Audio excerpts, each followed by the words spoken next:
Micro scale প্রেনিয়রশিপ development programme আজ এর সমাপ্তি অনুষ্ঠান, যা কিনা হস্তচালিত তাঁত ব্যবসায়ীর অধীনে সূচিকর্ম অনুযায়ী 6/9/2025 থেকে 1/10/2025 পর্যন্ত পশ্চিম ত্রিপুরার আগরতলা রানীর বাজারে কোবরা খামার জিপির লক্ষ্মীপুর গ্রামে অত্যন্ত উৎসাহ এবং সাফল্যের সাথে শুরু হয়েছিল।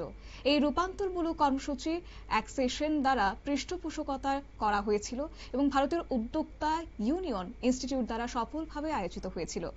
1983 সালে গুজরাট সরকার কর্তৃক প্রচারিত উদ্যোক্তা বিষয়ক প্রশিক্ষণ ও শিক্ষায় জড়িত জাতীয় স্তরের শীর্ষস্থানীয় ইনস্টিটিউট 57 জন নিবেদিত প্রাণ মহিলার দক্ষতা অর্জনের সাক্ষী ছিল, যাদের প্রশিক্ষণ জুড়ে তাদের প্রশংসনীয় প্রচেষ্টা এবং প্রতিশ্রুতির জন্য সনদপত্র প্রদান করা হয়েছিল।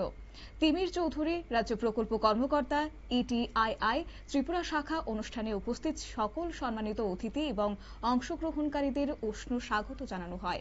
এই ব্যাপক প্রশিক্ষণ কর্মসূচির লক্ষ্য ছিল ক্ষুদ্র উদ্যোগের প্রচার এবং স্থানীয় কর্মসংস্থান সৃষ্টি, পাশাপাশি গ্রামীণ সম্প্রদায়ের জন্য টেকসই ব্যবসায়িক সুযোগ তৈরি করা, অংশগ্রহণকারীদের হাতের সূচিকর্মের কাজে প্রয়োজনীয় দক্ষতা এবং নকশা দিয়ে সজ্জিত করা। এটি অংশগ্রহণকারীদের কেবল তাদের দক্ষতা বৃদ্ধি করার জন্যই নয়, বরং বিভিন্ন উদ্যোক্তা দক্ষতা, সরকারি পরিকল্পনা, বাজার ব্যবস্থাপনা এবং বস্ত্রশিল্পের গুরুত্বপূর্ণ আইনি ও নিয়ন্ত্রণগুলির দিকগুলো সম্পর্কে অন্তর্দৃষ্টি অর্জনের জন্য একটি প্ল্যাটফর্ম প্রদান করা।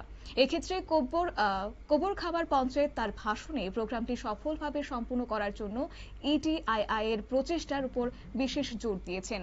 সকল অংশগ্রহণকারীদের শুভকামনা জানিয়েছেন, পাশাপাশি ইটিআইআই এর হ্যান্ড হোল্ডিং সহায়তার পূর্ণ সদ্ব্যবহার করতে এবং সফলভাবে তাদের উদ্যোগ প্রতিষ্ঠা করতে উৎসাহিত করেন। নিয়ে নিচ্ছি ছোট্ট একটি বিজ্ঞাপন বিরতি, সঙ্গে থাকুন।